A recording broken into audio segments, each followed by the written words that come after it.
I'm the survival hunter. I'm gonna show you what it takes to survive in some of the most dangerous situations video games have to offer. Where the right set of skills can mean the difference between life and death. Now, I'm in the world of Minecraft, where I'll be battling some of the most extreme conditions in video games. Pitting my wits against nature and teaching you how to survive.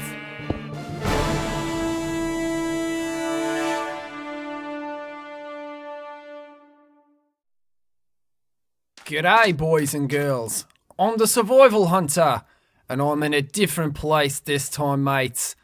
I've left Far Cry 3's Rook Island behind me, and now I'm in Minecraft. This world might look bright and colourful, but it's quite dangerous, and just as dangerous as any of the others. First things first, I've got to head inland.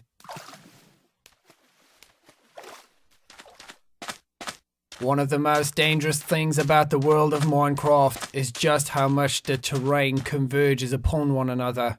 You can see I'm in a desert area here, but over to my right and to the front, there's actually a jungle and a forest. These differences in environment can actually bring different weather conditions too, so you gotta be really careful when traversing the world of Minecraft. Always think ahead and try and be prepared for anything that the world can throw at you. First thing you want to do when you enter any new environment is try and get to the highest point that you can see around. This will give you a real lay of the land, and it'll let you know which way you have to go next. Also, if there are any people in the area, you might be able to see some buildings or some settlements, or even people themselves. The highest point also gives you a great location to work around. If you remember where the highest point is at all times, it will help you avoid going in circles, and therefore you will avoid getting lost. Seasons can actually change the higher up you get. Now that I'm up on the highest point, you can see that it's already snowing and a veritable winter is already at hand. But I'm not going to let that stop me. Now that I've seen more of the land here, I know which direction to head in. Once you find the highest point, next thing on your agenda should always try and be to find water. Water is extremely precious, and without it, the average human being will actually die in 15.29 minutes and 67 seconds. There are a lot of animals around this area, and that's a great sign. We have some chickens and some sheep in the background. After I find some water, I can actually go and makeshift some weapons so I can come back and try and kill a few animals for food for the night. But right now, water is my main objective. There's a lot of water around here, but sadly, I can't drink any of it.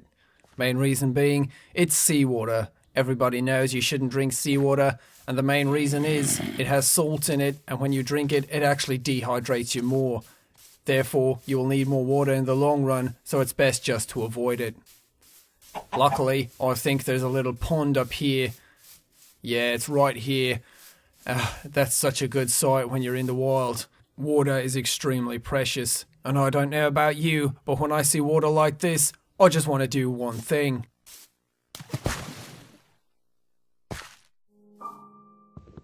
I'm collecting wood like this because I have an idea.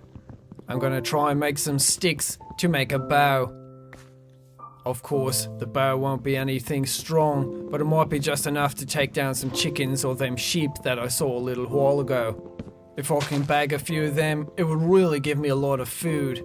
That will keep me going for the rest of the evening and actually well through the night too. So it's worthwhile to try and build a bow now, or some sort of spear or weapon in general, to try and get some food. This wood here is actually from the trabaya tree, which means it's quite elastic and quite flexible. If you gather enough grass, you can actually wind all the blades together. This will make quite a robust string. It's not the best in the world, but it'll do for what I plan on killing with it. Of course, a bow is only as good as the arrows you fire from it. I've got to go try and find a few rocks to make some arrowheads out of it.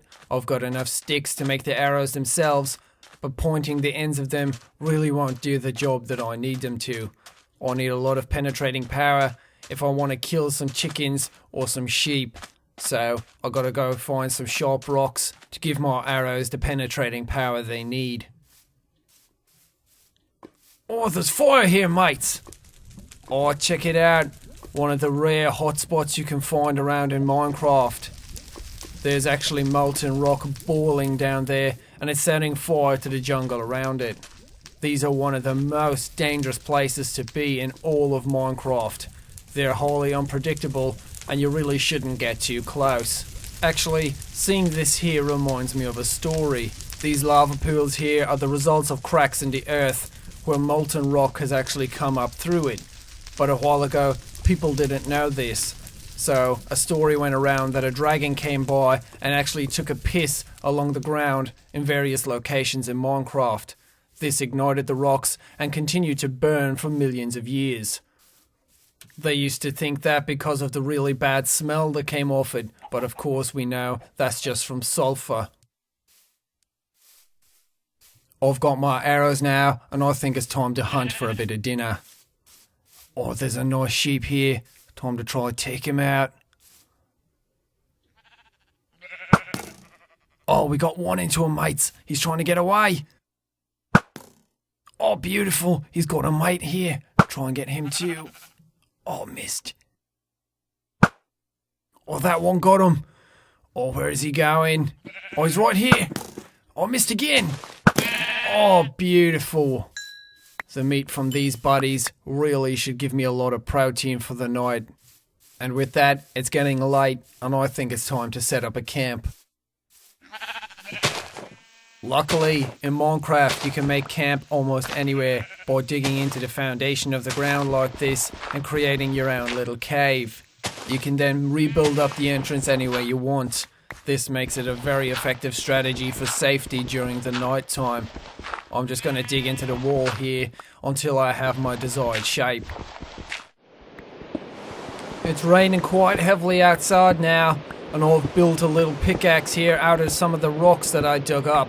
I tied them together with some of the sticks and grass that I had lying around from before, and I also made a little torch from a stick and a lump of grass on top of it. It's given me the little bit of light I need, and the pickaxe has given me great speed in trying to build out my little cave here. When it rains outside, you really gotta work fast. You don't want the rain to seep in, and you want to try and get some sleep and try and outlast it. Rain can be one of your biggest enemies here in the wild. It's extremely demoralizing and can sap away your spirits. So it's best to try and just bunk up and avoid the weather as much as possible. Got some sticks here in the corner from the trees that I chopped down earlier, and I'm gonna try and light them. If I can get a spark at all, they should ignite. Oh, there we go, mates. Beautiful little fire here inside my camp. Oh, it's been a rough day. I think it's time for a little bit of shut-eye.